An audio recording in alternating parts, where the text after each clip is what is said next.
Hi, characters. It's me. So, I'm actually on my lunch break from my real life job, but I wanted to tap in because I've been trying for the last 36 hours or so to give an emotional recap to the latest Game of Thrones episode and just enjoying all the fandom that has reacted to it since it's aired, the episode 5, The Door. It was a great episode. Like, I was totally riveted.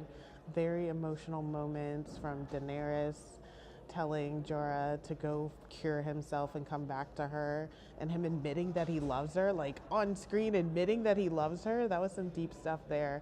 But obviously, the most deep moment, and spoiler alerts, if you haven't seen it, then you really shouldn't even be watching my blog.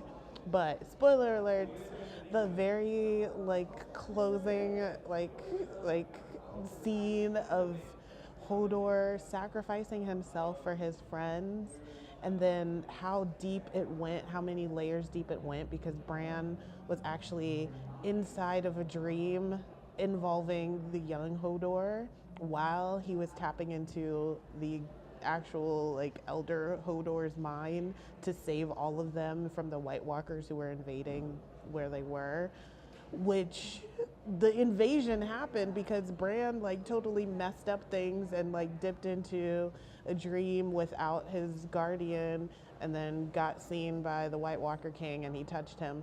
So all of that could have not occurred if Bran was just a good student and listened to his master, which nobody can do when you got powers like that. You just want to test them, and then people are trying to give you limits, and you're like, I just want to see what happens. I just want to be in the dream forever and figure things out myself and stop telling me what to do. And so we saw that in several episodes of Bran resisting and wanting to tempt his foul powers and push himself in the dreams, and then disaster occurs. He pushes himself into a dream, which now has led the White Walkers right to them, and it has led to the tragedy of Hodor's death, that he has to sacrifice himself for his friends to escape.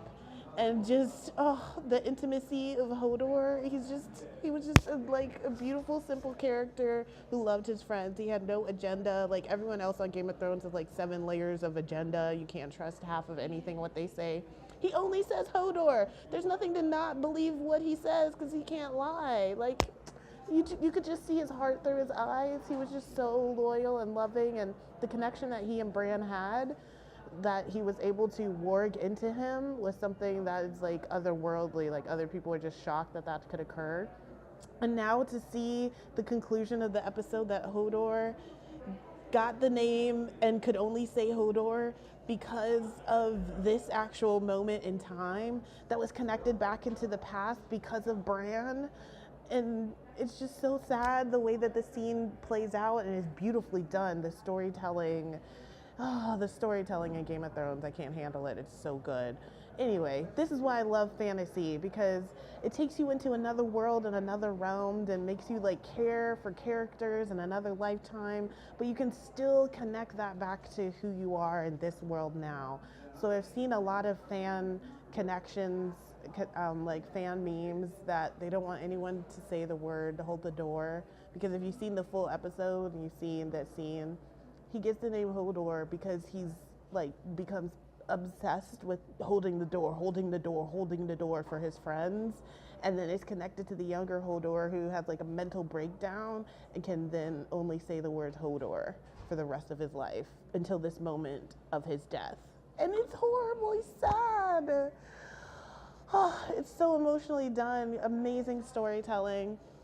Luckily, no one has told me to hold the door today because I'm still processing it, but it was so well done. Go see the episode if you haven't. Season 6, episode 5, The Door. Game of Thrones has taken me so many places this season, and I love it because it's so well done. The layers that they're just adding from the last 5 seasons.